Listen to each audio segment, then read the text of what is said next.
안녕하십니까. 2022년 헬스케어 스파 산업박람회 및 헬스케어 힐링 스파 특별 세미나를 참석하여 주셔서 감사드리며 이번 진행을 맡게 된 한국표준협회 김상진입니다. 반갑습니다. 오늘 세미나는 어제 1차 수에 이어 두 번째 차수로 헬스케어 국내외 시장 및 인증 동향으로 대면과 온라인 줌으로 동시에 개최됩니다. 또한 1차와 2차 관련된 인증 프로세스 및 시험 관련 등 신뢰성 분석에 대하여 다음 주 9월 20일 오후 2시부터 비대면으로 3차 세미나가 개최되오니 그때도 많은 참여 부탁드리겠습니다. 이번 세미나는 2차수 이상 참여하신 분께는 저희들이 수료증과 함께 소정의 문화상품권을 지급할 예정입니다. 끝날 때까지 참여하시어 많은 도움이 될 수 있도록 기원하겠습니다.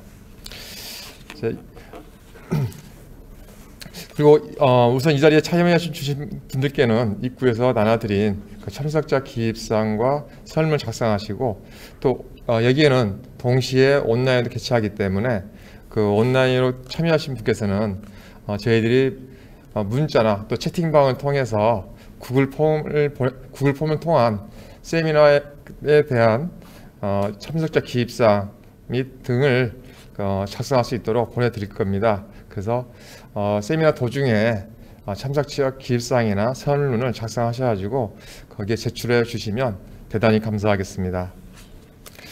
그리고 그 참석자 기입사항 중에 개인 정보는 저희들이 수료증 발급이나 또 선물 지급용으로 활용되고 그 외에는 활용되지 않음을 다시 한번 알려드리고 다음 주 중에 온라인으로 발송될 예정입니다. 그리고 설문은 차후에 다음 과정에 개선하기 위해서 활용되어 오니 많은 협조 부탁드리겠습니다. 그럼 오늘 특강을 하여 주실 강사님을 소개하겠습니다. 오늘 오신 이성현 대표님께서는 현재 플라잉 마운트 대표이사로 계시고 현재 사단법인 스마트 헬스 표준 포럼 사무국장으로 계십니다. 또한 ISO TC22로 보건의료정보 전문위원회 전문위로 계시며 이 외에도 많은 부처의 전문가 활동으로 하고 계십니다. 자, 그러면 이번 두 번째 특강을 맞이해 주실 우리 강사님께 다시 한번 뜨거운 박수로 부탁드리겠습니다.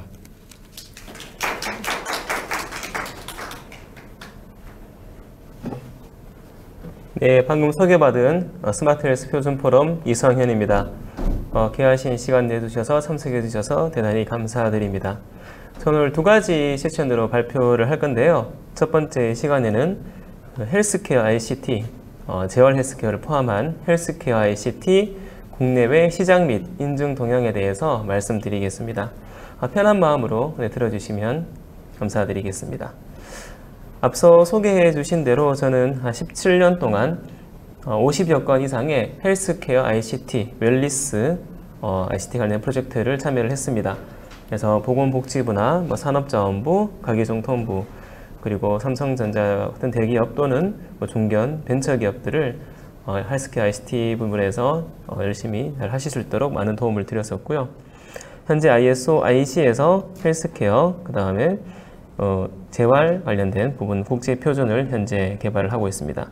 그 외에 KS 국가 표준이나 TTA 단체 표준도 같이 개발을 하였고 각 부처의 헬스케어 로드맵 관련된 부분도 부족하지만 참여를 해서 많은 도움을 드렸습니다. 그래서 이런 활동에 힘입어서 좀 제 얘기라서 부끄럽긴 하지만 산자부 장관상도 수여받을 수가 있었습니다. 저희 플라잉 마운틴 회사는요, 주로 보건의료 정보 표준을 개발을 하고 헬스케어 웰리스 ICT 분야 컨설팅을 전문적으로 하는 국내 대표적인 헬스케어 컨설팅 회사입니다. 그리고 헬스케어 웰리스 ICT 융합 서비스 개발을 통해서 최근에는 메타버스 시대에 맞는 VR 기반 임상 실습 시스템도 개발해서 의료기관에 파일럿 적용을 하고 있습니다. 네, ICT 기반 헬스케어 분야는 최근에 굉장히 많은 범위를 포함을 하고 있죠. 기존의 의료정보 시스템이나 플랫폼, 정통적인 의료기기 외에도 디지털 의료기기, 최근에는 소프트웨어 의료기기라 그래서 하드웨어가 없는 순수한 소프트웨어도 의료기기로 현재 인증을 받고 있습니다. 재활의료기기도 해당 그러한 기기들이 많이 나오고 있고요. 또 의료기관에서 쓰이는 기기뿐만 아니라 개인용 의료기기 웰니스 기기라 그래서 가정에서 쓰이는 기기들도 많이 만들어지고 있습니다. 의료용 모바일 앱, 클라우드, 원격 의료, 원격 진료, 최근에 코로나로 많이 이슈가 됐었죠.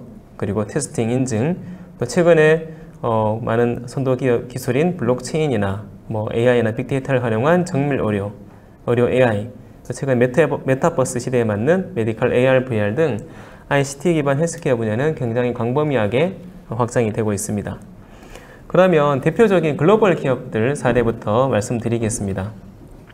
현재 애플에서는요, 그 헬스 레코즈라 그래서 주로 미국, 캐나다, 호주 등 이제 영미권 국가에서 영국을 포함한 영미권 국가에서 활용이 되고 있는데 각 의료기관에 흩어져 있는 그 환자의 개인 진료 기록들을 모아서 스마트폰, 아이폰에서 볼 수 있는 그 헬스 레코즈라는 서비스를 오래전부터 진행을 하고 있습니다. 그래서 화면의 예인데요.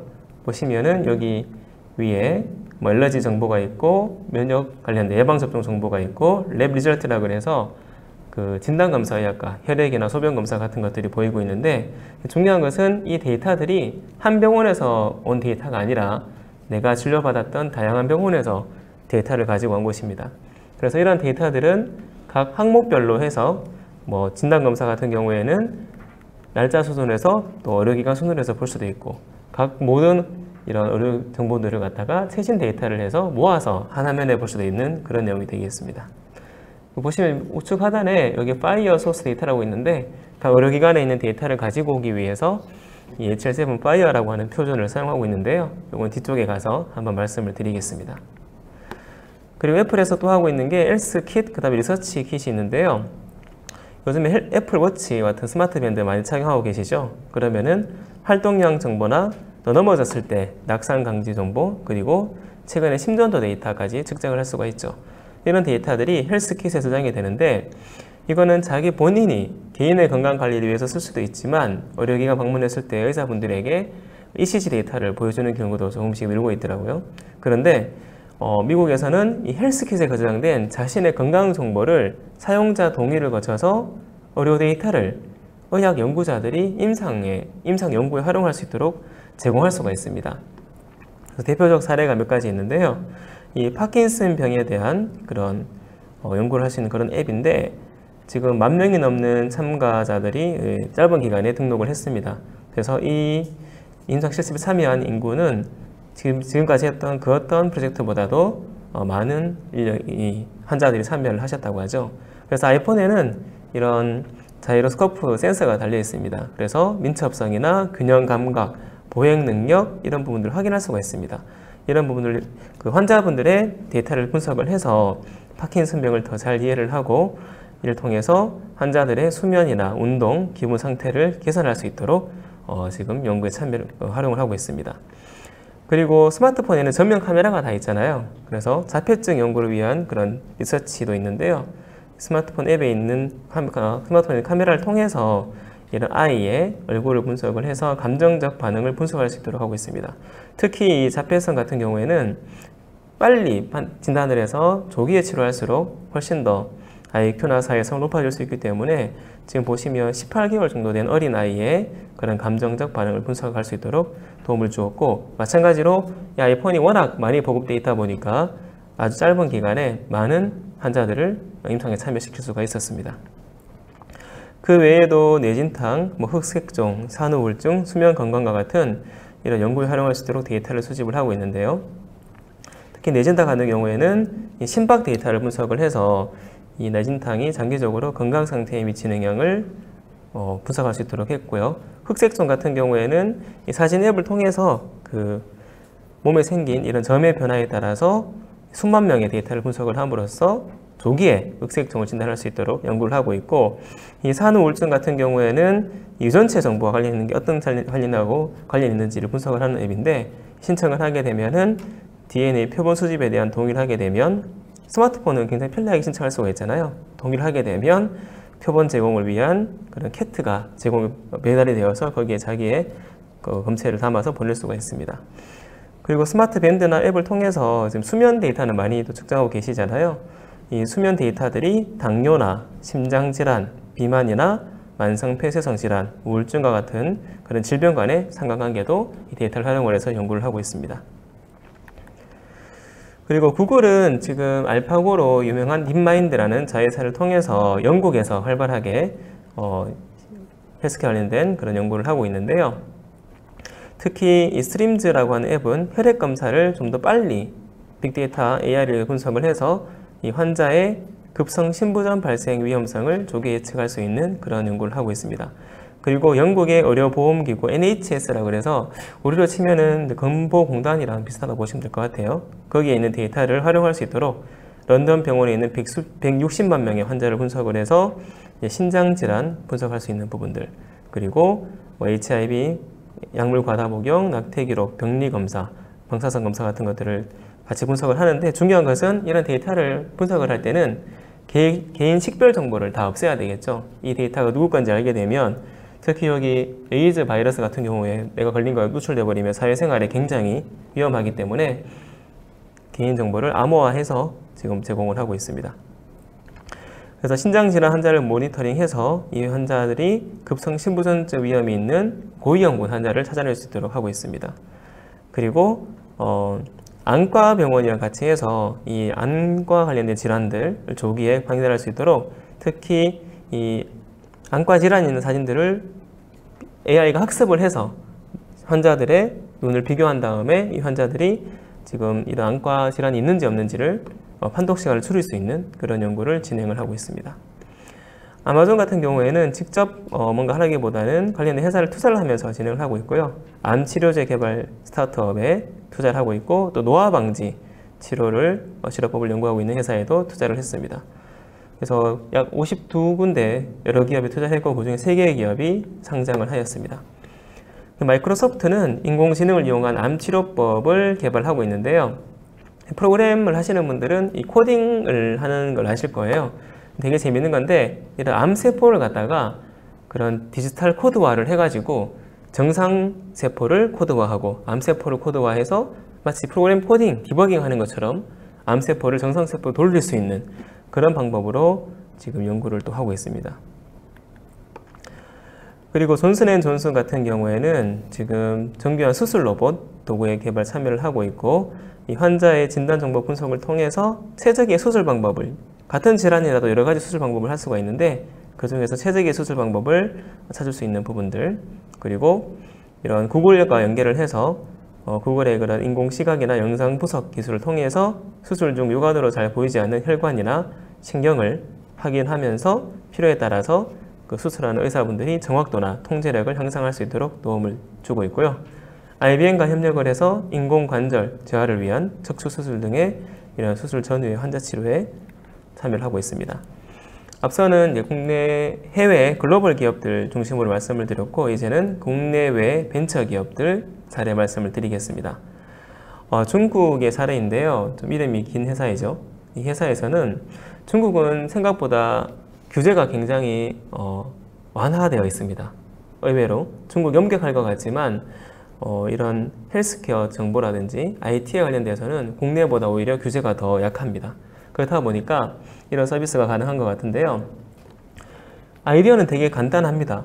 어떻게 보면 각 환자에 대해서, 각 개인에 대해서 습득할 수 있는 최대의 정보를 습득을 해서 제공할 수 있는 최대의 맞춤형 건강 정보를 제공하겠다라는 그런 단순한 아이디어인데, 유전체 정보, 의료기관에 있는 진료 정보, 개인의 생활 정보를 종합적으로 분석할 수 있는 서비스를 분석을 했어요.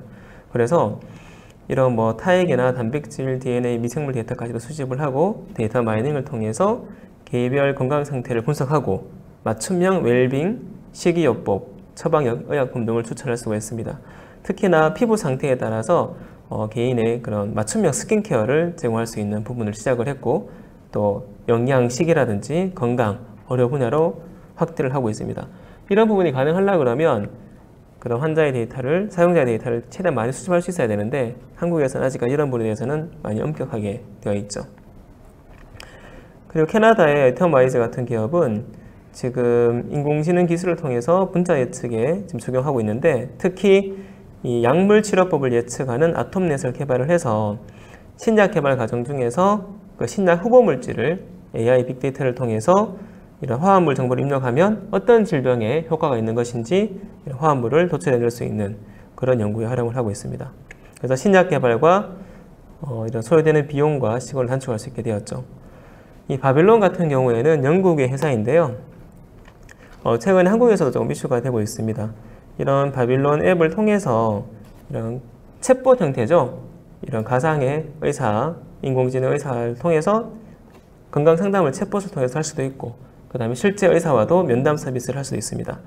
처방전 배송을 받거나 건강 진단을 할 수가 있는데, 이런 진단 비교 실험에서 의사분이 평균 3분 12초 만에 73% 정도의 정확도였는데, 이 바빌론 AI는 1분 7초 만에 90%가 넘는 정확도를 기록해서 이런 속도와 정확성에서 의사보다 우수하다는, 물론 일부겠죠. 그런 실험도 있었습니다.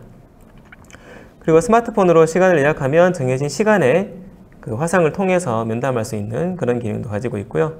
지금 또 일단 런던의 5개 지역에 120만 명 주민을 대상으로 해서 스마트폰에 자기의 증상을 입력을 하면 어떤 질환인지 진단을 해주는 그런 서비스도 시작을 하고 있습니다. 네오팩트는 한국 회사인데요. 재활 관련된 그런 솔루션 의료기기입니다. 이 회사에서는 지금 중추신경 환자들이 이런 손을 움직이는 게 자유롭지가 않을 수가 있잖아요. 그래서 이 환자들의 그런 패턴을 분석을 해서 최적화된 재활 훈련을 할 수 있도록 이런 스마트 글러브와 그 게임 형태의 재활 훈련 콘텐츠도 같이 제공을 하고 있습니다. 루닛 같은 경우에는, 루닛하고 뷰너 같은 경우에는 국내의 대표적인 그런 영상 인식 분석을 통한 AI 전문 회사죠. 그래서 흉부의 방사선 촬영이나 이런 유방 조영술 촬영을 해서 이런 암 데이터가 있는지 없는지 그런 부분을 활용을 하고 있고, 자체에도 AI 엔진을 만들어서 상당히 높은 정확도를 또 보여주고 있습니다.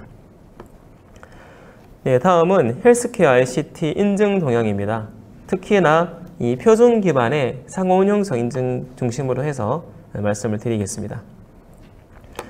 개인용 건강기기 관련된 표준과 인증이 있는데요. 이 그림 보시면 좀 굉장히 올드하죠. 네, 이 그림을 왜 넣었냐면은 한국에서는 최근에서 코로나 후에 한시적으로 해서 원격 건강관리가 이루어지고 있죠. 하지만 미국이나 유럽 같은 경우에는 지금 보시는 CRT 모니터가 있던 그 옛날부터 이미 이러한 부분들이 활성화되고 있습니다. 이 과정에서 다양한 개인용 건강기기, 의료기기를 통해서 생체신을 측정을 하죠. 혈압이나 키, 몸무게, ECG나 혈당 정보, 산소 포화도 같은 거를 측정을 하게 되면 이런 게이트웨이를 통해서 원격지에 있는 의료기관에 전송을 해서 이 원격에서 본인의 건강관리를 받을 수 있도록 그렇게 되고 있습니다. 자, 그러면 여기에 다양한 데이터들이 측정에 대해서 전송이 돼야 될 텐데 제조사가 되게 다양하잖아요. 그러면은 이런 데이터를 모아서 전송하기까지 뭔가 틀이 표준화되어 있지 않다 그러면 이 전달하기 위한 과정이 굉장히 복잡할 겁니다. 그래서 나온 게 다양한 국제 표준들이 있습니다. 이 표준을 또 바탕으로 해서 제대로 적용했는지에 대한 인증도 시행을 하고 있죠. 그래서 보시면 왼쪽에 퍼스널 디바이스라 그래서 개인용 건강기기, 개인용 의료기기가 있습니다. 중반에 이 어그레이션 매니저가 있는데 게이트웨이라고 보시면 됩니다. 스마트폰이나 가정에 있는 그런 홈 게이트웨이 같은 거라고 보시면 되고요. 또 가장 끝에는 서버라든지 아니면 건강관리를 제공해 줄 수 있는 의료기관이 될 수가 있겠죠. 자, 그러면 이런 개인용 건강기기에서 중간에 게이트웨이까지 전송하기 위한 국제 표준이 ISO IEEE에서 공동으로 개발한 이 11073이라고 하는 표준이 있습니다. 여기 보시면은 이게 각각의 하나의 그 개인용 건강기기들이고요. 그런 스펙에 대해서 정의를 해놨습니다. 그래서 IEEE는 연구나 논문 쓰시는 분들은 잘 아실 수가 있는데 이런 전기전자기술자 협회라 그래서 그런 컨퍼런스도 열고 저널도 출판하고 하는 그런 단체입니다. 그 중에서 여러 그룹 중에서 EMBS라고 하는 그런 주로 헬스 바이오와 관련된 연구를 하는 그룹이 있는데 여기에서 표준을 개발하는 그룹이 11073 PHDS라는 것이 있습니다. 그래서 앞서 말씀드린 것처럼 개인용 건강기기에서 중간에 있는 게이트웨이까지 통신을 가능하게 하도록 설계가 되어 있습니다. 그래서 현재까지 출판된 표준들은 의료기기가 개인용 의료기기가 새롭게 만들어질 때마다 표준도 따라서 추가로 만들어지고 또 수정되기도 합니다.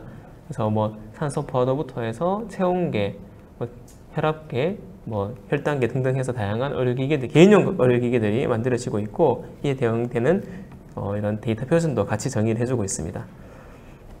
그러면 이 데이터 표준을 잘 준수하고 있는지 인증을 해야 되잖아요. 그래서 IEEE 12073 표준을 인증해 줄 수 있는 것으로 이 컨티뉴아라고 하는 그런 단체가 만들어졌습니다. 이 컨티뉴아는 지금 보시면 뭐 이런 혈압계 아니면은 또 여기 다가단 혈압계네요. 세 가지 회사에서 만든 혈압계가 있는데 이 기기들이 데이터 표준을 잘 준수하고 있는지 인증하기 위해서 기존에 인증받은 기기들과 데이터 통신을 서로 해보게 합니다. 그래서 전송이 잘 되는지를 확인을 하는 것이죠. 그렇게 해서 통과가 되면은 인증을 해주고 있습니다. 그 다음은 중간에 게이트웨이에서 서버까지 전송할 때는 또 다른 표준을 사용하게 됩니다. 주로 이제 HL7 이런 단체에서 만든 표준을 많이 쓰고 있는데요. HL7은 미국의 민간 비영리 조직입니다. 민간 표준 단체이고요. 특히 의료기관과 관련된 그런 다양한 데이터들의 표준화에 대해서 개발을 하고 있고 주요 선진국 그리고 한국도 지금 적극 적용이 되고 있습니다. 그래서 과거에 쓰였던 HL7 버전 2.0 메시지라고 하는데요. 이 메시지는 되게 단순한 구조죠. 이런 이 트리거 전송을 하는 것인데 송신자, 수신자가 있어서 여기에 뭔가 이벤트가 발생을 하면 메시지를 보내고 얘가 받아서 잘 받았으면 잘 받았다는 에코를 보내고 잘못 받았으면 다시 보내달라든지 그런 걸 제공할 수가 있습니다. 그 버전 2 메시지의 범위는요, 의료 환경에서 발생할 수 있는 모든 걸 포함을 하겠다고 보시면 됩니다. 실질적인 의료와 관련된 처방이나 뭐 이런 식이요법 처방, 백신 처방 이런 것도 있지만은 우리가 병원 방문하게 되면 뭐 외래 입원 등록부터 하게 되잖아요. 원무과에서 그런 걸 포함을 해서 그 다음에 환자 의뢰라든지 또 환자 관리 그리고 회계 그 다음에 약물을 투약을 했는데 뭔가 부작용이 생겼다 그러면 또 보고를 해야 되잖아요. 그런 부분들까지 같이 해서 대부분의 의료 환경에서 발생할 수 있는 의료, 행정, 관리 관련된 데이터들을 포맷을 정의를 해서 전송할 수 있도록 그렇게 개발이 되고 있습니다. 자, 그러면 이 HL7 메시지를 잘 적용했는지 또 인증을 해야 되잖아요. 그거는 또 IHE라고 하는 단체에서 일부 인증을 하고 있습니다. 이 IHE는 뭐냐면 이 Integrating the Healthcare Enterprise라고 하는 이런 비영리 기구인데요. 여기에서는 또 재밌는 게 이 프로파일이라는 걸 또 개발합니다. 국제 표준이 너무 많고 복잡하고 어렵다 보니까 그걸 다 이해를 해서 개발하기에는 시간이 좀 많이 걸립니다. 전문가도 많이 필요하고요. 그래서 요거를 소위 엑기스만 모아서 여기 보시면은 HL7 표준이 있고 IEEE 표준이 있는데 실제 구현하려고 하면 이 문건을 다 봐야 되는 거예요. 그러면은 기간이 너무 오래 걸리고 어렵겠죠. 그래서 구현과 관련된 핵심을 모아서 이렇게 프로파일 형태로 제공을 해줍니다. 자, 그러면 이 프로파일대로 올바로 개발했는지를 확인을 하는 것을 이런 커넥타손이라는 테스팅 행사를 통해서 인증을 합니다. 그래서 각 회사들이 오프라인 장소에 만나요. 코로나 때는 이제 비대면으로 하기도 하고 있는데요. 자기들이 개발한 솔루션들을 가지고 와서 서로 데이터 통신이 올바로 되는지를 현장에서 실험을 합니다. 실험을 해서 거기 모니터 요원이 다니면서 확인을 하죠. 물론 시스템적으로 확인하는 것도 있고요. 시각적인 확인 두 가지 동시에 합니다. 시스템을 올바로 통과하는 것을 1차로 확인을 하고 또 데이터가 정말로 제대로 갔는지에 대해서 보기 위해서 모니터 요원들이 사전에 허가받은 모니터 요원들이 가서 그 올바로 데이터가 오고 가고 했는지를 확인을 합니다. 그래서 지금 북미 커넥타손이 가장 활발한데 99년도에는 좀 작게 시작했죠. 이렇게 미국 스타트업들이 차고에서 하는 것처럼 이런 의료 솔루션에 대한 테스팅 행사도 이런 주차장에서 좀 가볍게 시작을 했어요. 그런데 나중 2018년도에는 이렇게 엄청 거대하게 성장을 해서 지금 63개 기관에 지금 90여 개 IT 시스템이 인증을 받았고 글로벌 기업들, 마이크로소프트나 뭐 그런 글로벌 기업들도 많이 참여를 하고 있습니다. 필립스나 뭐 지멘스 같은 기업들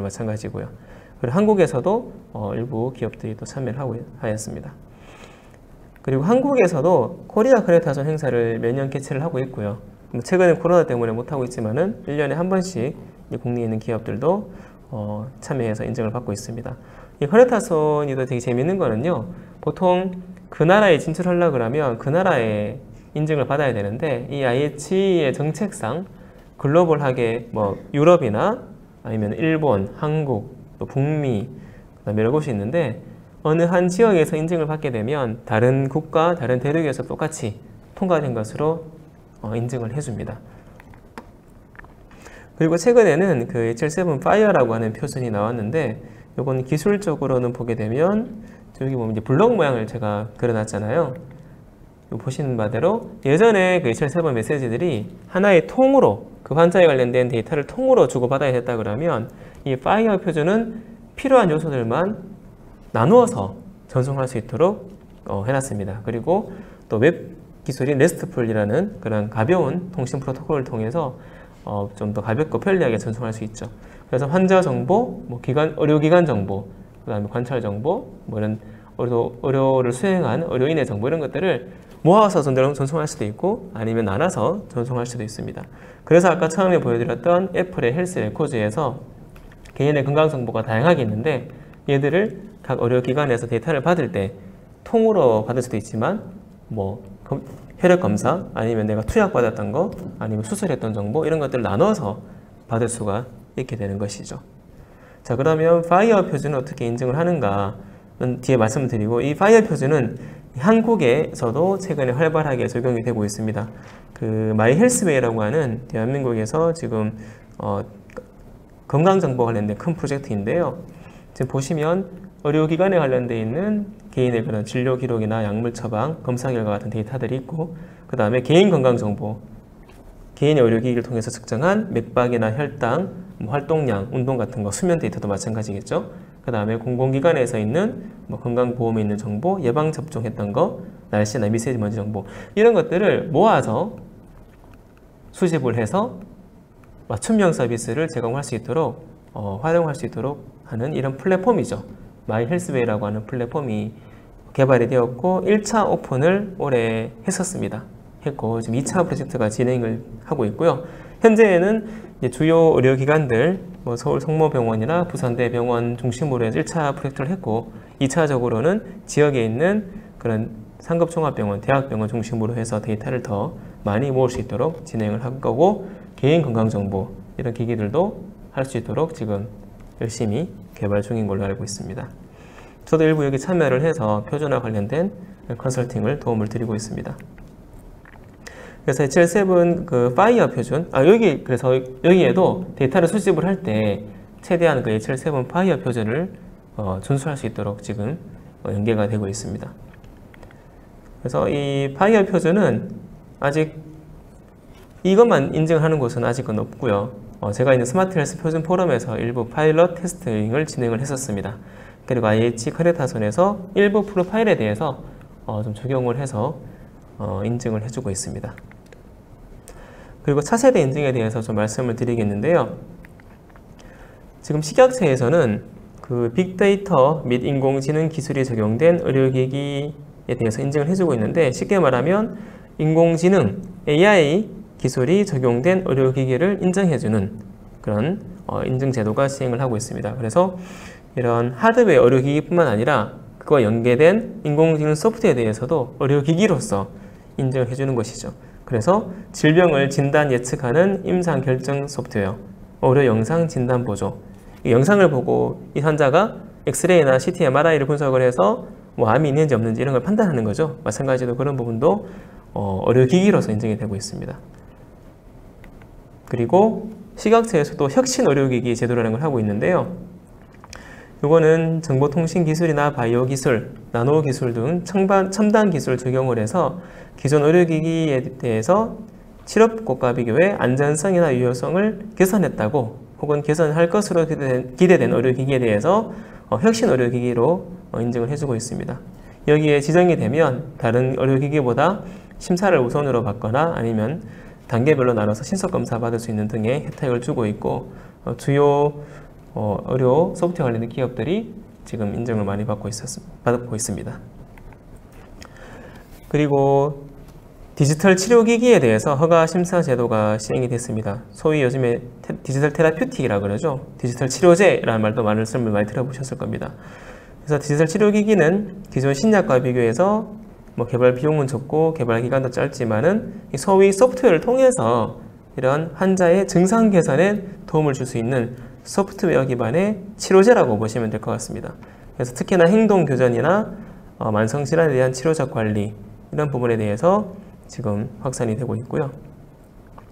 이거를 의료기기로서 인정할 수 있는 허가 심사 제도가 시행이 되고 있고 또 좀 앞서가 있는 의료기기 소프트웨어 회사들이 첫 인증을 받기 위해서 열심히 하고 있는 것으로 알고 있습니다.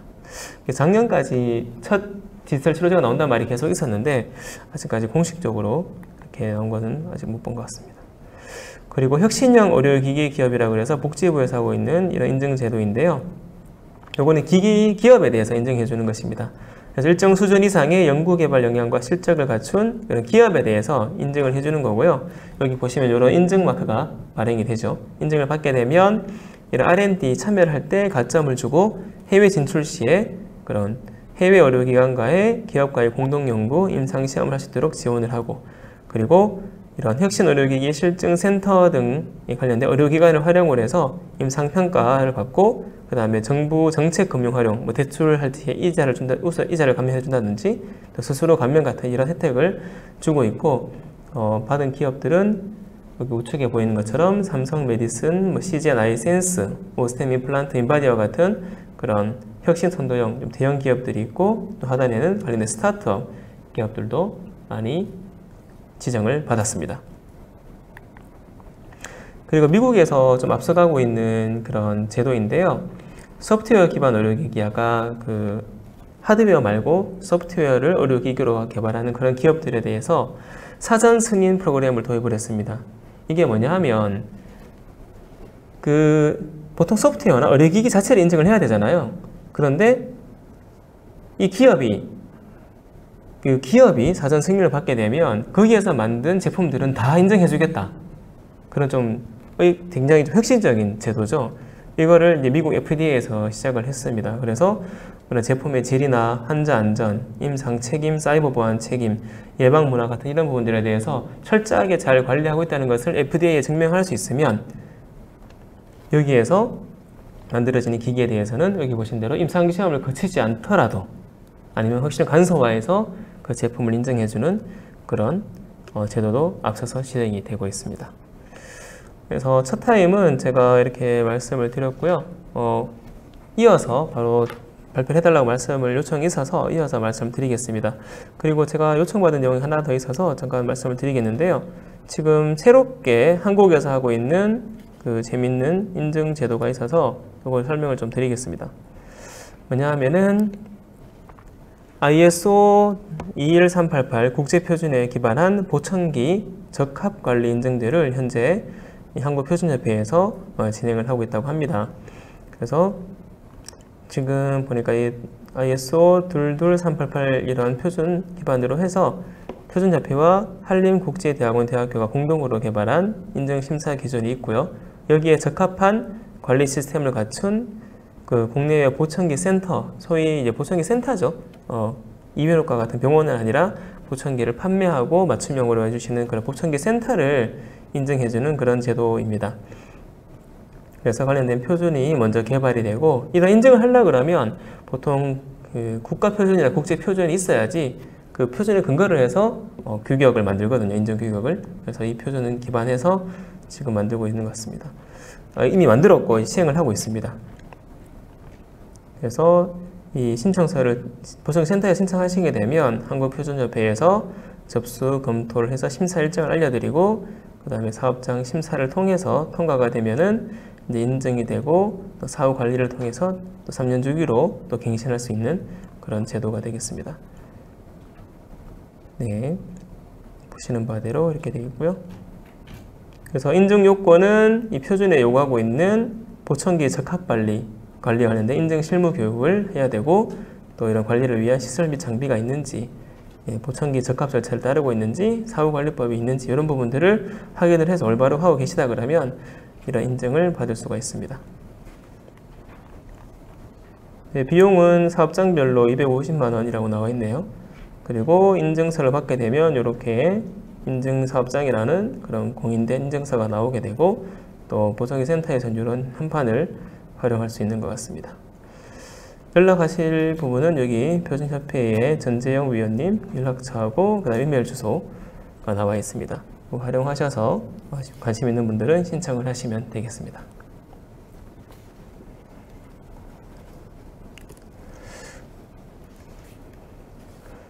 네, 이어서 최근 이슈가 되고 있는 그 메타버스 헬스케어 ICT 시장 동향과 미래에 대해서 말씀을 드리겠습니다.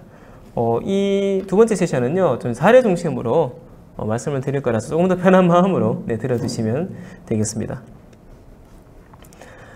글로벌하게 메디컬 AR, VR 시장이 확산이 되고 있는 것은 차트를 보시면 잘 아실 것 같고요. 특히나 각 국가별 선진국들, 중국을 포함한 이런 고개발 국가에서는 이런 가상현실, AR, VR 기술을 특히 의료 부분에 적용하기 위한 그런 노력을 많이 하고 있습니다.